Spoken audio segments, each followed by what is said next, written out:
고린도전서 15장 1절 2절 제가 봉독해 드리겠습니다.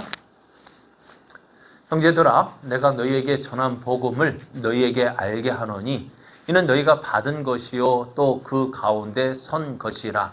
너희가 만일 내가 전한 그 말을 굳게 지키고 헛되이 믿지 아니하였으면 그로 말미암아 구원을 받으리라. 아멘. 할렐루야. 우리와 함께 하시는 하나님께서 찾으시는 그 한 사람을 인정하고 하나님과 함께 하기를 기뻐하는 그 사람이 되어서 하나님의 복과 은혜를 누리는 여러분 되시기를 예수님의 이름으로 축복합니다.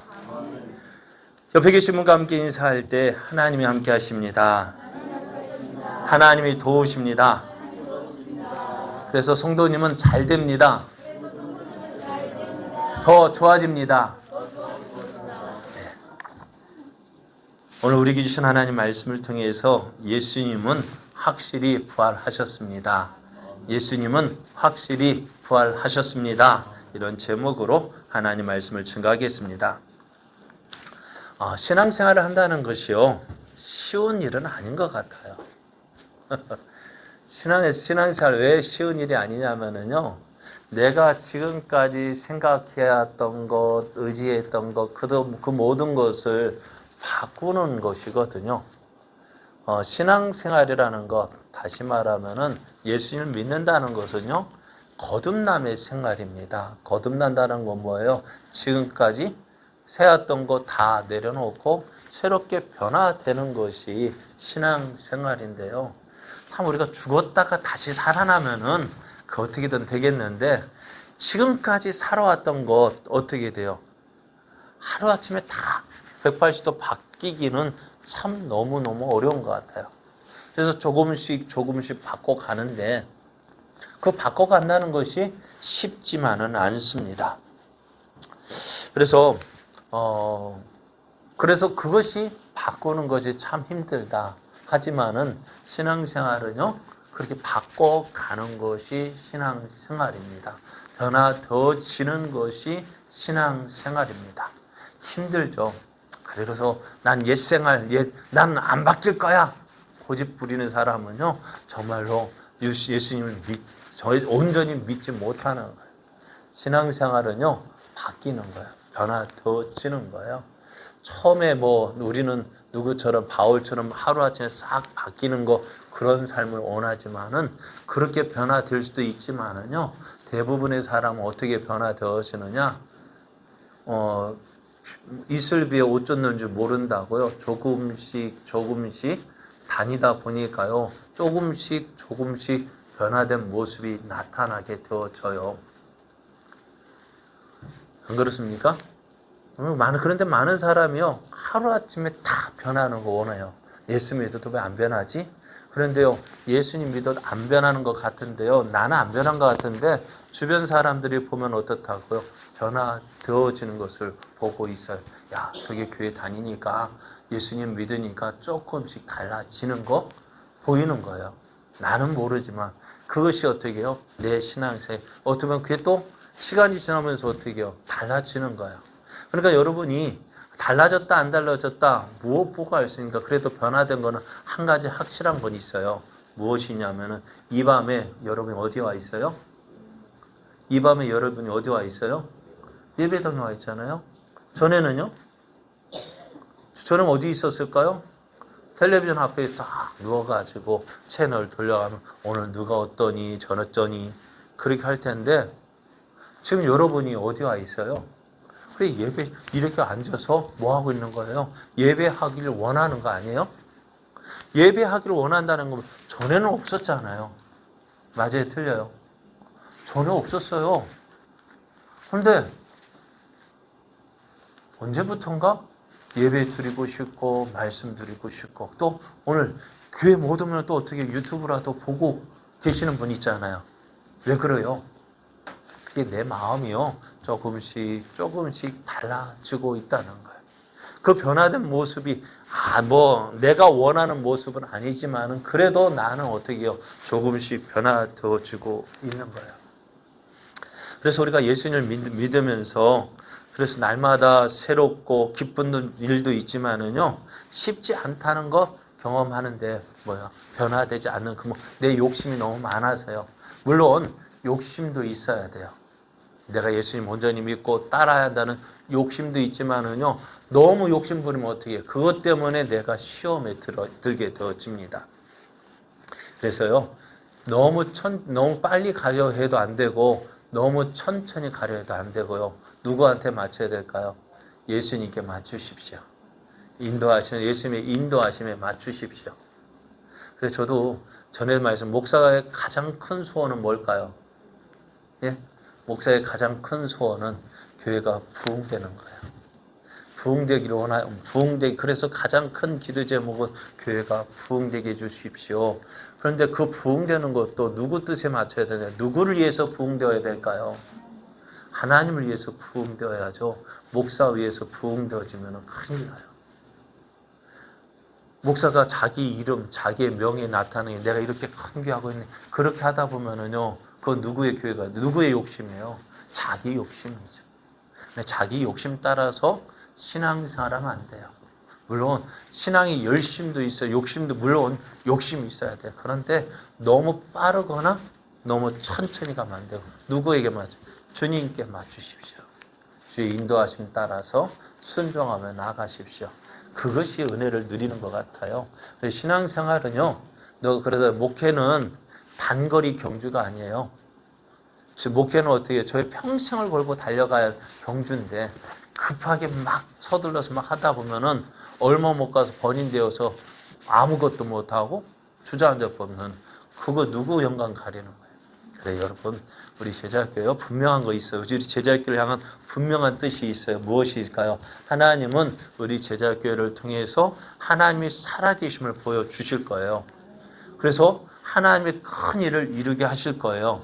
그러나 그것이 누구의 욕심, 내 뜻대로 안 되고 누구의 뜻대로, 하나님의 뜻대로 되어지는 거예요. 그 뜻을 이루기 위해서 우리가 해야 될 일은 뭘까? 오늘 내가 있는 이 자리에서요, 여러분이 있는 하나님께서 세워주신 그 자리에서 하나님의 뜻을 이루는 삶을 살아가는 거예요. 어떤 삶이요? 내 빛을 발하는 거예요. 나를 통해서 예수 그리스도의 생명의 빛을 발하는 거예요. 큰 빛은, 큰 빛 낼 사람 큰 빛 내고, 예? 작은 빛 낼 사람 작은 빛 내고요. 그것을 하는 것이 우리들이 해야 할 일입니다. 자, 그런데 우리가 예수님 믿으면서요, 가장 믿기 힘든 일이 있어요. 그것이 뭘까요? 예수 믿으면서 믿기 힘든 것이 뭘까요? 예수를 믿기만 하면 구원 받는다는 거예요. 예수님 믿기만 하면 구원 받는다. 참 쉬운 것 같지만은요, 이거 믿기가 참 어려운 것 같아요. 안 그래요? 왜요? 세상의 법칙은 어떻게 돼요? 내가 무엇을 얻으려면 뭐 해야 돼요? 내가 해야 돼요. 심어야 거두는 거예요. 내가 구원을 받으려면 어떻게 될까요? 내가 무언가 해야 한다고 생각하는데요. 어떻게 될까요? 그런데 성경은 뭐라고 말씀하시냐면은 그냥 주어졌대요. 어떻게 우리가 구원 받느냐? 예수를 믿기만 하면 구원 받는데요. 믿기만 하면 구원 받는데요. 그러니까 나는 아무 구원받기 위해서 아무 수고도 하지 않고요, 노력도 하지 않았는데요. 그냥 구원 받았다고 말씀합니다. 이거 어떻게 설명할 수 있을까요? 이게 믿어집니까? 내가 예수 믿기만 했는데 구원 받았다. 믿어집니까? 그래, 우리가 세상 법칙이 익숙한 우리는요, 글쎄라는 생각밖에 안 들어요. 그러다 보니 뭐가 나올까요? 에이, 그 좋은 거 받아. 어떻게 공짜로 받아? 네? 어떻게 공짜로 받아? 내가 좀 뭐 해줘야지. 그래, 저는 그렇더라고요. 우리 박도수 성도님이 우리 교인을 사랑해가지고 수박을 많이 가져가지고 갖다 드렸어요. 그런데 어떤 분이 이렇게 귀한 거 어떻게 공짜로 받아? 뭐라도 줘야지. 그러죠? 그럼 맞는 말 같지요. 뭐라도 내가 이거 좋은 거, 귀한 거 어떻게 공짜로 받아. 내가 뭔가라도 줘야지.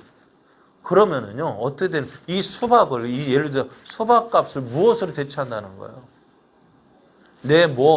뭐라도 예를 들어서 호박 주면 호박 주고 내가 공짜로 어떻게 받아 이거라도 줘야지. 무엇을 대체한다는 거야? 호박이 있다. 호박으로 준다. 그 수박값을 대체한다는 거야. 오늘 하나님께서 우리를 구원하신 은혜도요. 어떻게 그 큰 구원의 은혜를 어떻게 될까요? 이 놀라운 은혜를 이거 어떻게 공짜로 받아? 뭐 해야 될까요? 공짜로 받은 거 이거 받을 수 없으니까 내가 뭐라도 해야지. 그래 해놓고요. 그거 받아놓고 그거 은혜 받았다고 해서 뭐 하면은 내가 뭐 했다. 그러면 구원의 그 가치가 무엇이 되어지는 거예요? 무엇과 같이 되어지는 거예요? 내 행위 이거 조금 그 행위가 얼마나 클까? 나는 하나님 보실 때는요. 내 수고하고 노력한 것이 얼마나 될까요? 네? 우리가 예를 들어 이렇게 표현하면 그렇습니다만은 예를 들어서 우리나라 가장 큰 부자가 누구일까요? 그 사람이 가지고 있는 재산 앞에서 나 예를 들어서 1,000만 원이 있다 자랑하면 그 사람은 뭐 할까요? 번데기 앞에서 주름 잡는 거랑 마찬가지. 그러니까 우리가 무언가 해서 구원을 받을 때 뭔가 해야만 한다.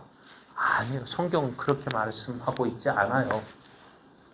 근데 우리는 그 귀한 거 어떻게 받아요? 공짜로 받을 수 없으니까 뭐라도 해야 되지 않느냐? 아닙니다.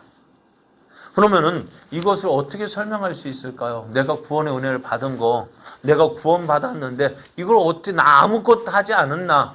그럼에도 이 구원의 크고 놀라운 것을 받았는데 이걸 어떻게 설명할 수 있을까요? 그럼 어떻게 설명해야 된대요? 한마디로 이렇게 표현할 수 있습니다. 은혜라고 표현합니다.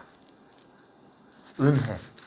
우리가 구원은요, 내 수고, 노력으로 받는 것이 아니라 은혜로 되어지는 것입니다. 은혜라는 말이 뭘까요? 은혜라고 표현하는 건 뭐냐면은 받을 자격이 없는 자에게 거저 주는 것입니다. 받을 자격 없는데 아무것도 하지 않았는데 거저 주는 것, 그것이 은혜입니다. 그러니까 우리의 구원은 어떻게 해요? 하나님의 은혜로 받은 거예요. 이 얼마나 놀라운 말입니까? 이 우리의 구원은 하나님의 은혜로 되어지는 거예요. 내가 이를 얻기 위해서 할 일은 이 한 가지. 믿음으로 하나님이 하신 일을 인정하는 거예요. 예수님께서 나를 위해서 십자가에 죽으신 것을 인정하는 거예요. 그래, 예수님께서 내 죄 때문에 죽어 주셨음을 인정하고 받아들이는 것. 그거예요. 그것만이 우리가 어떻게 해요? 우리가 은혜 받을 수 있는 거, 이 구원을 그거예요. 다 해놓은 것. 하나님이 다 해놓으신 거 어떻게 해요? 받아들이기만 하면 되는 거예요. 그러잖아요. 여러분, 저 어렸을 때 저희 집이 이사 간다 했을 때요. 여러분, 이사 간다 했을 때 그 집에 들어가기 위해서 내가 한 일이 뭐가 있을까요? 있어요? 없어요? 예? 있어요? 없어요. 그럼 뭐예요? 그런데 누가요? 우리 아버지가 어떻게 해요? 이 집 마련했다. 여기가 이제 우리 집이다 하니까 어떻게 해요? 그 말 듣고 들어가는 거예요. 아, 이 집이 우리 집이래. 그거예요. 아버지가 하신 일 믿고 어떻게 들어가는 거예요. 하나님께서 예수님을 통해서 우리를 위해서 해 놓으신 일, 그거 믿고 들어가면 되는 거예요. 그게 뭐예요? 그게 믿음이고요. 그 믿음으로 구원받는다 하십니다. 자, 예수를 믿는 신앙생활에서요, 중요한 것이 많지만은요, 다른 종교에서 찾아볼 수 없는 놀라운 일이 있습니다. 어떤 일이냐면은 예수님의 탄생이요. 예수님의 탄생을 우리가 예수님을 독생자라고 이야기합니다. 독생자가 뭘까요? 하나밖에 없는 아들, 이렇게 표현하지만은요, 독특하게 태어나신 분. 예수님처럼 태어나신 분이 없어요. 물론, 그렇잖아요. 그거 설명하자면 또 설교가 시간이 부족하고. 근데 그러니까 예수님의 탄생, 죽으심, 또 부활, 이것을 어떻게 다른 종교에서도 탄생 이야기하고 죽음 이야기할 수 있겠지만은요, 그것도 다른 종교하고 다른 모습이지만은요, 한 가지만을 이야기한다면 오늘 본문이 부활에 관한 말씀이니까요. 사람이 이 땅에 태어나서 살다가 죽는 것 모두 경험할 수 있죠.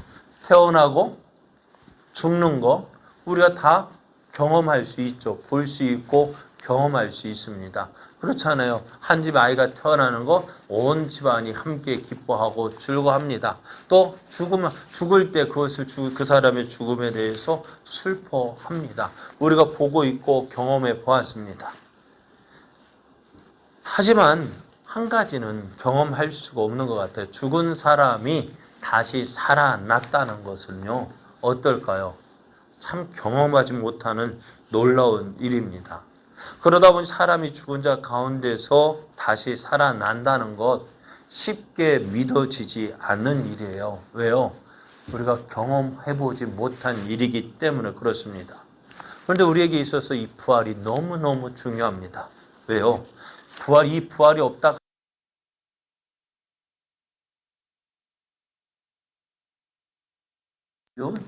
부활 없는 예수의 신앙 아무 소용이 없는 거예요. 거짓말이에요. 그래서 이 바울은 예수님의 십자가의 죽으심과 부활의 관계에 대해서 이 한마디로 말씀합니다. 로마서 4장 25절을 보면은 예수는 우리가 범죄한 것 때문에 내줌이 되고 또한 우리를 의롭다 하시기 위하여 살아나셨느니라. 그러니까 예수님께서 십자가에 죽으신 것은 무엇 때문에? 우리의 죄 때문에 죽어 주셨다고요. 그런데 우리는 인정할 수 있죠. 믿을 수, 예수님이 우리 죄 때문에 죽어 주셨어. 믿어요. 안 믿는 사람 없을 거예요. 그런데요, 예수님의 부활은 어떨까요? 부활을 이야기할 때에 믿는 사람도 있지만은 예수님의 제자들 가운데서도 믿지 못하는 사람이 있었다고 합니다. 왜 믿지 못할까요? 경험하지 못했으니까요. 정말일까 하는 의심도 생깁니다. 그런데 바울은요, 예수님의 부활은 반드시 있어야 한다고 이야기합니다. 왜요? 예수님께서 우리 죄를 위해서 죽어 주셨습니다. 그러면 우리 죄가 용서받았는지 용서받지 못했는지 무엇을 통해서 알 수 있을까요? 예? 예수님이 우리 죄 때문에 죽어 주셨대요. 그런데 우리 죄가 용서받았는지 용서받지 못했는지 무엇을 통해서 알 수 있을까요? 어떻게 알 수 있을까요? 말씀을 통해서요. 말씀은 다 죽었다고 말씀하시잖아요. 그런데 그 증거가 뭐냐면은 예수님의 부활하시며 예수님이 다시 살아나신 것은요, 우리를 의롭다기 위하여서 다시 살아나셨다고 말씀해요. 로마서 4장 25절을 보면은 예수는 우리가 범죄한 것 때문에 내줌이 되고 또한 우리를 의롭다 하시기 위하여 살아나셨다고 했어요.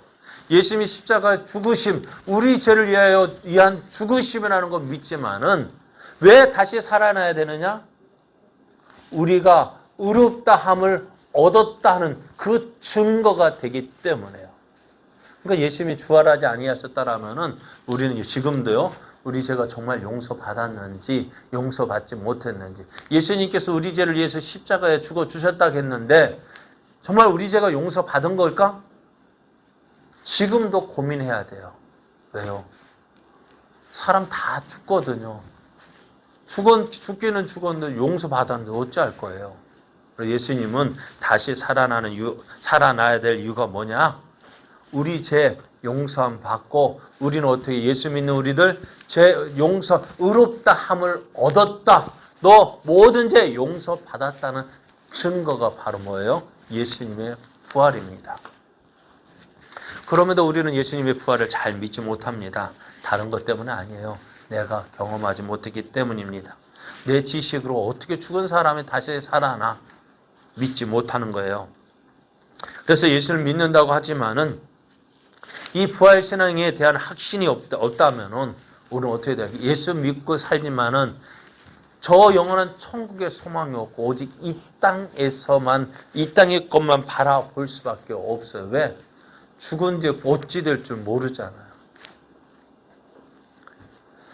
자, 예수님의 부활을 경험한 제자들은 어땠을까요? 예수님의 부활을 믿지 못했던, 예수님께서 말씀하셨지만 그 부활을 믿지 못했던 제자들과 부활 이후의 제자들의 모습은 확연히 달라집니다. 예수님께서 잡히시기 전날 밤 제자들은 예수님으로부터 충격적인 말씀을 듣게 됩니다. 어떤 말씀을 듣냐면은 오늘 밤에 너희들이 다 나를 버리고 도망할 거야. 그 말을 들은 제자들 깜짝 놀랬죠. 그 중에 베드로가 심하게 반발합니다. 예수님, 무슨 말씀을 그렇게 하십니까? 다른 사람은 다 예수님을 모른다고 예수님을 버리고 다 도망간다 할지라도 저는 결단코 예수님 버리지 않겠습니다.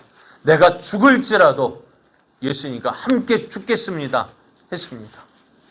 이 말을 들은 예수님 어떻게 했어요? 그래, 시몬아, 내가 너를 몰랐구나. 내가 여기 네가 있다는 거 내가 잊었구나. 그렇게 할 줄 알았는데요. 예수님 뭐라 말씀하셔요? 시몬아, 시몬아, 오늘 밤 닭 울기 전에 내가 3번 나를 부인할 것이다고 말씀하셨어요. 베드로는 아니요, 그렇지 않습니다. 근데 베드로요, 예수님 부인할 마음이 있었을까 없었을까요? 없었죠. 우리도 어느 누구도 예수님 모른다고 할 사람, 부인할 사람 없어요. 그죠? 여러분 살아가는 동안에 내 믿음 포기하고 싶은 사람 있을까요? 없을까요? 없어요. 그런데 어때요? 그런데 어떻습니까? 내 믿음 나도 모르게 부인할 때가 많아요. 믿음으로 산다고 하지만은 믿음으로 살지 못하고 하나님 없이 살아갈 때가 많아요. 왜 그럴까요? 순간순간 내 욕심 때문에 그렇습니다. 순간순간 나를 살리기 위해서 어떻게 해요?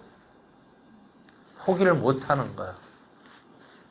자, 베드로 그날 밤 예수님이 잡혀가셨어요. 예수님이 잡혀가는 거 보고 베드로도 어떻게 되는지 알아보기 위해서 따라갔다가요. 그만 어떻게 되어져요? 대제사장이 집에 들어갔다가요. 누구를 만나요? 계집 쪽을 만나요. 야, 너도 그 사람 중에 한 사람이지? 내가 너 봤는데? 무슨 소리야? 야, 너의 말투가 저 갈릴리 사람 말투잖아. 너도 그 사람과 한 편이지? 내가 분명히 아는 너도 그 사람 중에 한 편이야. 그렇게 이야기할 때 베드로가 뭐라고 얘기합니까? 무슨 소리야? 난 그를 알지 못해.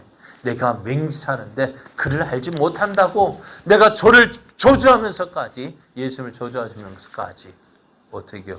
모른다 했어요. 무엇 때문에요? 왜 이랬을까요? 예? 뭐가 겁이 나서요? 죽는 것이 겁이 나서. 지금 내가 예수님의 제자라고 한다면 어때요? 그날 그 자리에 붙잡혀서 누구와 똑같이 예수님과 같이 죽을 줄 알고 겁이 나서 모른다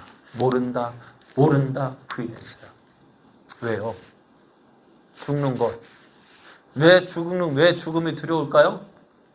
그걸로 끝나는 줄 알기 때문에요. 그런데 그런 제자들이 달라졌습니다. 예수님의 부활 후에 다시 살아나신 것을 본 제자들이요, 산헤드린 공회 앞에 끌려갔어요. 무엇 때문에요? 그 나면서부터 걸어보지 못한 그 사람을 고쳤기 때문에요. 그 사람이 몇 년 동안 못 걸었냐면은 40여 년이나 못 걸었다 하더라고요. 성경을 보면 40년 동안 못 걸었대요. 그래서 이 사람, 그래서 많은 이 사람을 고친 거 뭐가 잘못이에요? 뭐가 잘못일까요? 예수님의 이름으로 이 사람을 고쳤다 하니까 그게 문제가 됐어요. 그래서 산헤드린 공회에서 하는 말, 야, 베드로와 요한, 너 앞으로 예수의 이름으로 말하지도 말고 가르치도 마. 아무것도 하지 마. 우리 같으면 어떻게 할까요? 그 사내들은 공예 어떤 공예입니까? 예수님의 사형을 언도한 그 공예입니다. 재판입니다. 그 앞에서 우리가 무슨 말할 수 있을까요? 예전 같았으면은 아무 소리 못하고 예 알겠습니다. 살려만 주신다면은 내가 뭐든지 하겠습니다. 예수 이름 말하지 않겠습니다. 가르치지도 않겠습니다. 했을 텐데 베드로가 이렇게 이야기합니다. 너희 말 하나님 앞에서 너희 말 듣는 것이 하나님의 말씀을 듣는 것보다 옳은가 판단하라. 우리는 보고 들은 것을 말하지 아니할 수 없다. 너희가 아무 소리 해도 어떤 소리 무슨 소리 한다 할지라도 어떻다고요? 우리는 예수의 이름으로 말할 수밖에 없다. 왜? 이 일의 증인이기 때문에요.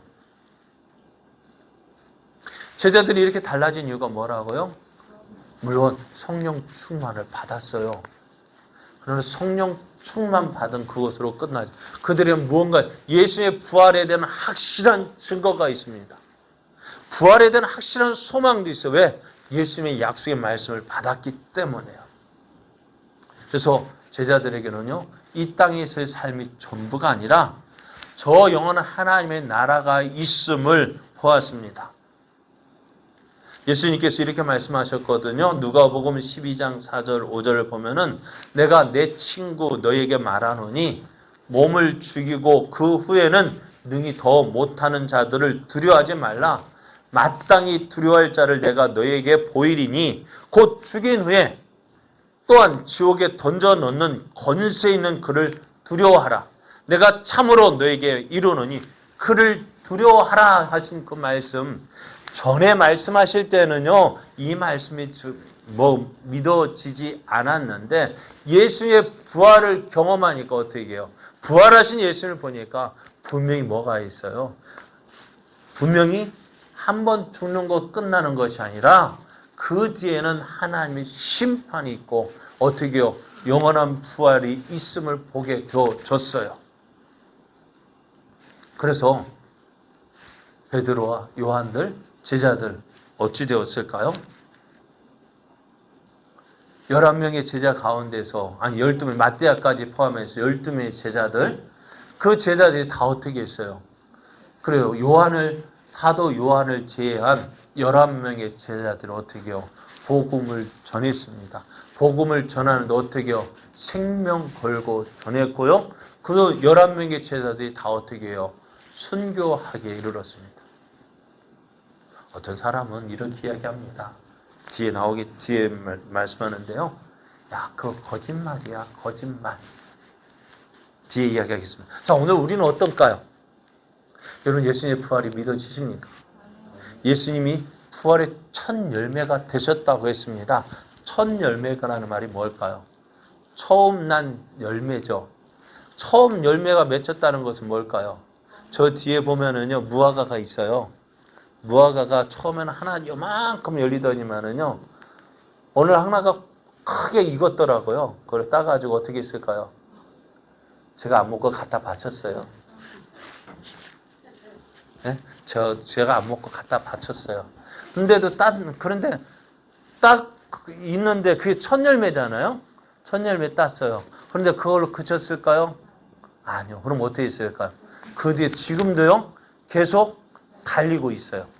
첫 열매라는 것이 뭐냐면은 처음 난 열매인데 이걸로 끝난 것이 아니라 어떻게 그 뒤에도 줄줄이 계속 열매가 맺힌다. 예수님의 부활의 첫 열매가 되셨다는 것은요, 예수님의 부활의 첫 열매가 끝나는 것이 아니라 그 뒤에도 어떻게 부활의 열매들이 계속해서 나올 것임을 보여주고 있습니다.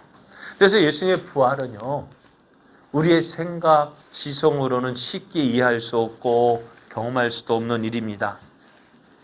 그러다 보니 믿어지지가 않는 거예요. 그런데요, 오늘 제자들, 또 많은 사람들이 이 부활을 믿었습니다. 왜 그럴까요?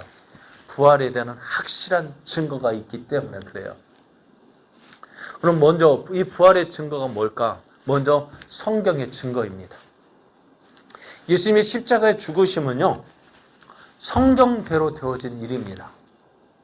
이사야 선지자가 예수님의 십자가의 죽으심에 대해서 이렇게 이야기했어요. 그 이사야 53장 4절 6절을 보면은요. 그는 실로 우리의 질고를 지고 우리의 슬픔을 당하였거늘 우리는 생각하기를 그는 징벌을 받아 하나님께 맞으며 고난을 당한다 하였노라. 그가 찔림은 우리의 허물 때문이요 그가 상함은 우리의 죄악 때문이라. 그가 징계를 받음으로 우리는 평화를 누리고 그가 채찍에 맞음으로 우리는 나음을 받았도다. 우리는 다 양 같아서 그릇 행하여 각기 제 길로 갔거늘 여호와께서는 우리 모두의 죄악을 그에게 담당시키셨다 했습니다.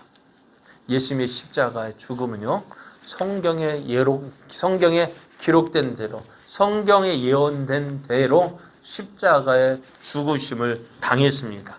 그래서 바울도 이렇게 이야기합니다. 3절 말씀에 보면은, 오늘 본문 3절을 보면은요, 내가 받은 것을 먼저 너에게 전하였노니 이는 성경대로 그리스도께서 우리 죄를 위하여 죽으셨다고 말씀합니다. 예수님의 십자가의 죽으심, 성경대로 죽으셨어요. 그리고 또 그렇게 성경대로 죽으신 예수님은 어떻게 해요? 무덤에 장사 지내셨습니다. 그걸로 끝난 것이 아니라 또 그 말씀은 4절이 계속해서 이렇게 이야기 말씀합니다. 성경대로 사흘 만에 다시 살아나셨다고요. 예수님은 모든 사람의 보는 앞에서 죽임을 당하셨습니다. 그리고 그것으로 장사 지내지고 또 성경대로 다시 살아나셨습니다. 시편 16편 9절에서 11절을 보면은요, 이렇게 말씀해요. 이러므로 나의 마음이 기쁘고 나의 영도 즐거워하며 내 육체도 안전히 살리니 이는 주께서 내 영혼을 수월에 버리지 아니하시며 주의 거룩한 자를 멸망시키지 않으실 것임이니이다. 주께서 생명의 길을 내게 보이시리니 주의 앞에는 충만한 기쁨이 있고 주의 오른쪽에는 영원한 즐거움이 있나이다 했습니다. 십자가에 죽으신 예수님을 어떻게 해요? 수월에 버리지 아니하시고 멸망시키지 않으시겠다는 그 말씀도 어떻게 해요? 예수님은 다시 살아나셨습니다. 그래서 성경은 예수님께서 십자가에 죽으실 것이라 말씀하셨고 뿐만 아니라 어떻게 해요? 다시 살아나실 것에 대해서도 분명히 말씀해 주셨습니다. 그래서 예수의 부활은 어떻게 해요? 성경대로 죽으셨고 성경대로 다시 살아나셨습니다. 두 번째로 예수님의 부활을 목격한 사람들이 있습니다. 십자가에 죽으신 예수님 다시 살아나셨어요. 살아나심을 먼저 본 사람, 예수님의 무덤을 찾은 여인에게 보이셨어요. 누가복음 24장 5절에서 7절 말씀을 보면은 무덤에 찾았던 여인들, 예수님이 시신이 없자 시신을 찾아다녔습니다. 그런 여인들에게 예수님이 나타나셨습니다. 그때 뭐라 말씀하냐면은 그 천사가 이 여인들에게 이렇게 이야기합니다. 어찌하여 살아있는 자를 죽은 자 가운데서 찾느냐? 여기 계시지 않고 살아나셨느니라. 갈릴리에 계실 때에 너에게 어떻게 말씀하셨는지를 기억하라. 이르시기를 인자가 죄인의 손에 넘겨져 십자가에 못 박히고 제3일에 다시 살아나야 하리라 하셨느니라. 천사들이 전해준 이 부활의 소식을 들은 이 여인은요, 곧 부활하신 예수님을 다 만나게 됩니다. 부활하신 예수를 만난 이 여인들이 어떻게 해요? 제자들에게 달려갔습니다. 제자들이 있는 곳에 달려갔을 때 예수님이 부활하셨다, 다시 살아나셨다는 소식을 들었을 때 베드로와 요한이 예수의 무덤으로 달려갔습니다. 그런데 어떻게 해요? 예수님의 시신이 보이지 않습니다. 이상한 일이다 생각하고 다시 집으로 돌아갔는데 그날에 어떻게 해요? 부활하신 예수님께서 제자들 가운데 나타나셨습니다. 그리고 제자들에게 어떻게 해요? 손을 보이시고 옆구리를 보이시면서 예수님이 십자가에 못 박히신 예수님이 다시 살아나셨다는 것을 보여주셨습니다. 그 자리에 없었던 디두모라는 도마는 어떻게 했어요? 야, 무슨 소리야? 사람이 어떻게 죽은 사람이 다시 살아날 수 있어? 나는 도무지 못 믿겠어.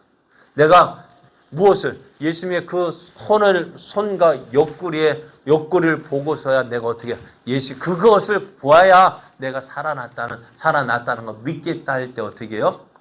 예수님이 그들에게 또 제자들에게 나타나셔서 도마에게 말씀하시죠. 내 손을 내밀어서 한번 봐라. 내 옆구리 봐라. 그때 도마가 뭐라 해요? 저는 나의 하나님이십니다라고 고백할 때에 너는 본고로 믿느냐? 보지 못하고 믿는 자가 더 복이 있다고 하셨습니다. 이렇게 제자들에게 보이셨고요. 또 예수님이 살아나셨다는 그 증거를 어떻게 제자들과 함께 먹을 것을 같이 먹으셨어요. 또 뿐만 아니라 500명의 제자들에게 일시에 나타나가지고 어떻게 해요? 제자들이 보는 앞에 예수님이 다시 살아나셨다는 것을 분명하고 확실하게 보여주시고 40일간 제자들과 함께 하신 후에 많은 제자들이 보는 앞에서 어떻게 해요? 그대로 하늘로 올라가셨습니다. 예수님의 부활을 목격한 사람이 있는데요. 이 부활을 목격한 이 사람들, 바울이 지금 이 글을 쓸 때에도 어떻다고요? 대부분의 사람들이 살아있다라고 말씀해요. 6절 말씀에 보면은 그 후에 500여 형제에게 일시에 보이셨나니 그 중에 지금까지 대다수는 살아있고 어떤 사람은 잠들었다 했어요. 예수님의 부활을 목격한 사람들이요. 지금도 대부분의 그 500여 사람 가운데 대부분이 살아있다라고 말씀하고 있어요. 그러니까 바울이 이렇게 예수님의 부활에 대해서 증거할 때에 야 그거 거짓말이야 라고 말한 사람도 있겠지만 정말 예수님의 부활을 믿는 사람들이 목격한 증인들이 있다는 거예요. 세 번째로는요. 예수님을 믿지 않던 사람들이 예수님을 믿고 있어요. 예수님을 믿지 못했던 사람이 있었어요. 누구냐면요. 예수님의 형제들이요. 예수님에게도 형제가 있어요? 저희 천주교에서는 예수님은 동정녀라고 했는데 예수님을 낳고서도 계속 동정녀 처녀로 있었다고 하는데 어떻게 예수님의 형제들이 있어요? 그런데 성경 분명히 말씀하고 있어요. 예수님은 그러니까 천주교에서 말하는 마리아가 계속 동정녀로 있었다가 아니에요. 예수님 낳을 때만요. 예수님을 낳고 난 후에도 어떻게 해요? 예수님이 형제들이 있었습니다. 마태복음 13장 55절에서 56절을 보면은 예수님께서 공생애를 시작하시고 많은 사람들 보여주셨을 때에 사람들이 이렇게 이야기해요. 야, 이는 그 목수의 아들이 아니냐? 예수님을 알아보는 거예요. 이는 그 목수의 아들이 아니냐? 그 어머니는 마리아, 그 형제들은 야고보, 요셉, 시몬, 유다라 하지 않느냐? 그 누이들은 다 우리와 함께 있지 아니하냐? 그런즉 이 사람의 이 모든 것이 어디에서 났느냐라고 말하는 거예요. 예수님에게는 형제들이 있어요. 누구? 야고보, 요셉, 시몬, 유다 뿐만 아니라 그 누이 둘. 그런 최소한 예수님의 형제들 몇 명이에요? 최소한 6명이에요. 그죠? 누이 하나가 아니라 누이 둘이라고 했으니까요. 그러니까 최소한 예수님의 가족은요, 어떻게 되어지는 거예요? 오남 2녀네요. 최소한. 저희 집이 오남 2녀예요. 오형제 있고, 우리 누님 둘이 있고요. 저희들이 오남 2녀인데 예수님 가족도 오남 2녀네요. 그러니까 예수님이 그런데 이 가장 어려운 전하기 예수 믿으라고 말하기 힘든 사람이 누구입니까? 형제들이에요. 가족들이에요. 그런데 예수님의 형제들도요. 예수님이 하시는 그 모든 것을 보았잖아요. 어렸으면서 보고 지켜봤잖아요. 그런데도 어떻게 믿지 못하겠는 거예요. 그리고 어디까지요? 예수님이 십자가에 죽으실 때까지도 이 예수님의 형제들을 믿지 않은 거예요. 그런 가운데 예수님께서 십자가 죽으시고 부활하신 것을 보고 그 형제들도 믿기 시작했는데요. 그 형제들 가운데 두 명이 우리가 알고 있는 사람들입니다. 누구일까요? 야고보서를 기록한 야고보, 유다서를 기록한 유다입니다. 그런데 야고보는 어떤 사람이었느냐면요. 야고보는 어떤 사람이었냐? 예수를 믿지 않았던 사람이었잖아요. 그런데 갈라디아서 2장 9절을 보면은요. 또 기둥같이 여기는 야고보와 게바와 요한도 내게 주신 은혜를 알므로 이렇게 표현하고 있거든요. 예루살렘 교회에 야고보라는 이름이 나오죠. 사도 야고보 첫 번째 야고보는 순교했고 사도 가운데 야고보는 요한의 형제인 야고보는 순교를 했고요. 헤롯 왕에 의해서 순교를 했고요. 그 야고보가 죽었는데도 성경은 또 희한하죠. 야고보가 또 등장해요. 누구예요? 네? 누구예요? 사도 야고보가 있고요. 또 예루살렘 교회는 또 누구도 있냐면은 예수님의 형제인 야고보도 있어요. 그 야고보가 어떻게 해요? 예루살렘 교회의 기둥 같은 일꾼이 되었다라고 말씀해요. 어떻게 이렇게 되어졌을까요? 예수님의 부활을 경험하고 나서 예수를 믿지 않던 예수님의 형제들도요. 그 예수님의 부활을 보고 어떻게 해요? 교회 예수님을 믿게 되어지고 교회 일꾼이 되었다라고 말씀해요. 또 예수님의 부활에 대한 확실한 증거가 뭐냐? 예수님을 핍박하던 사람이요. 예수님을 믿고 있는 거예요. 우리는 예수를 믿기 전 바울의 모습을 우리가 알고 있어요. 바울은 예수를 믿는 자들에 대한 반감을 가지고 있습니다. 어떻게 십자가에 못 박혀 죽으니가 하나님의 저주를 받은 그 사람이 우리의 메시아가 될 수 있냐고요. 우리의 구주가 될 수 있냐고 믿을 수가 없었어요. 오히려 이거는 하나님을 모독하는 것이라 생각하고요. 예수 믿는 자를 잡아 죽이는 것이 그것이 하나님을 기쁘시게 하는 일이라고 생각을 했어요. 그래서요. 스데반 집사를 잡아 죽이는 일에 앞장섰고요. 또 열심여 가지고 교회 핍박하니까 그 핍박을 피해서 예루살렘을 떠난 그 사람들을 잡아서 예루살렘에 가두기 위해서 대제사장이 주는 공문 가지고 다메섹으로까지 온정을 가는 사람이 이 바울이었습니다. 그런데요, 이 바울이요. 다메섹으로 가는 도중에 어떻게 되어져요? 예수님을 만나게 됩니다. 사울아 사울아 내가 어찌하여 나를 박해하느냐? 주여 니시니까 나는 내가 박해하는 예수라. 이 말씀을 듣고 어떻게 그 자리에서 꼬꾸라졌어요. 그리고요 이 바울이 어떻게 돼요? 다메섹으로 갔는데 그 다음날 좀 강건해지니까 어떻게 되어지냐? 건강을 회복하고 나니까 어떻게 해요? 나가서 뭐라고 전하냐면요. 예수는 하나님의 아들이시라고 전파하는 거예요.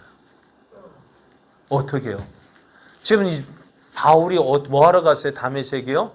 예수님을 믿는 사람을 잡아오기 위해서 갔는데요. 그가 어떻게 다메섹에 도착해서 하는 말이 뭐예요? 예수는 하나님의 아들이시다라고 전파하는 거예요. 어떻게 이렇게 되어졌을까요? 바울은 그 부활하신 예수님을 만났기 때문입니다. 그래 오늘 보십시오. 어떻게 성경에 예수님의 부활에 대해서 말씀하고 있고요.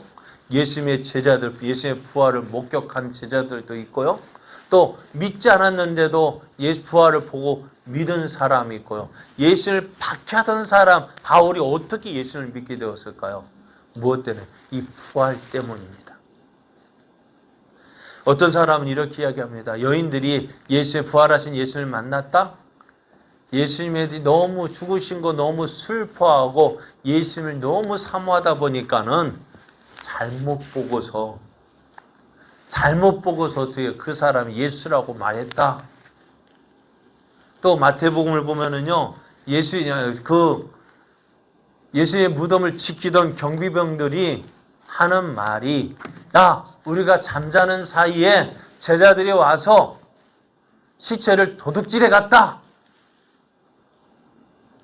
그렇게 이야기하는 사람도 있어요.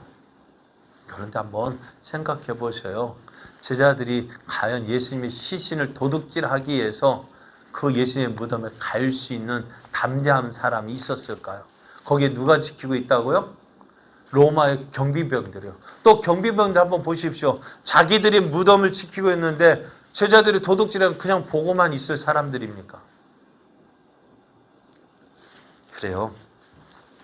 자, 오늘 분명한 것은요, 예수님의 부활을 본 사람들의 삶이 달라졌다는 거예요.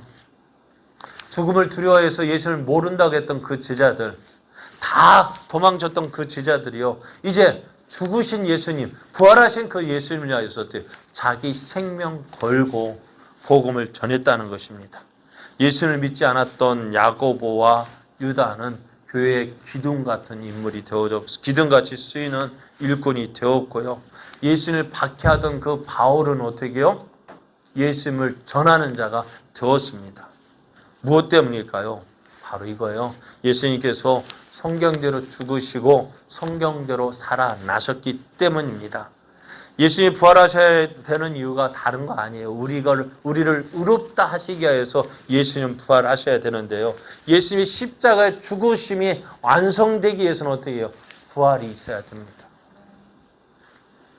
대속의 죽음의 완성은 바로 부활입니다. 죽은 나사로를 살리신 예수님을, 그 예수님을 보내신 하나님께서요, 누구를? 예수님을 다시 살리셨어요. 한번 보세요. 누구 이렇게 표현하면 그렇습니다. 예수님이 하나님과 똑같지만은요, 하나님이 누구를 보내셨어요? 예수님을 보내셨어요. 그 보내신 예수님이 나사로를 살리셨다면은 그 보냄을 받은 그 예수님을 하나님께서 살리실 수 있을까요? 없을까요? 예? 있을까요? 없을까요? 예수님이 죽은 나사로를 살리실 수 있다면은 어떻게 해요? 하나님은 그 십자가에 죽으신 예수님 어떻게 해요? 다시 살리실 수 있습니다. 그렇게 하시면 어떻게 한다고요? 우리를 위한 대속, 구원의 안성을 어떻게 해요? 예수님의 부활을 통해서 이루시는 것, 우리에게 확실한 증거로 보여주신 거예요. 그리고 오늘 예수님, 자, 우리는 아무것도 할 수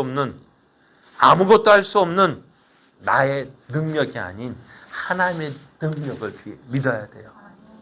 여러분, 또 내가 아는 것이 얼마나 있을까요? 내가 아는 지식, 요만한 지식 가지고 하나님의 그 무한하신 지식, 그것을 감당할 수 있을까요? 내가 모른다고 해서 내가 모르는 것은 뭐 없는 겁니까? 내가 본 것, 그러니까 내가 알고 있는 것 있는 겁니까? 모르는 것은 없습니까? 내가 모르는 것 가운데 있는 것이 더 많고요. 그죠? 내가 할 수 있는 것보다 할 수 없는 것 더 많은, 이렇게 연약하고 한계 유한한 우리가 어떻게 무한하신 하나님의 능력을 가지고 이랬다 저랬다 판단할 수 있을까요? 우리는요, 분명한 거요. 예수님 부활하셨습니다. 다시 살아나셨어요. 누구의 능력으로? 하나님의 능력으로요. 우리는 그것을 믿어야 돼요. 내 지식으로 하나님의 능력을 제한할 것이 아니라, 아마 못 믿겠으면 그냥 받아들이세요. 아, 그렇군요. 받아들이는 것이 믿음이에요. 내 능력으로 따지지 말고, 묻지도 말고요, 따지지도 말고요, 하나님 말씀이니까 어떻게 돼요? 우리는 받아들여요. 왜? 내가 이해 못한다고, 이해 안 된다고 해서 하나님의 일 못하시는 거 아니에요. 여러분, 예수님의 부활은요, 확실한 거예요.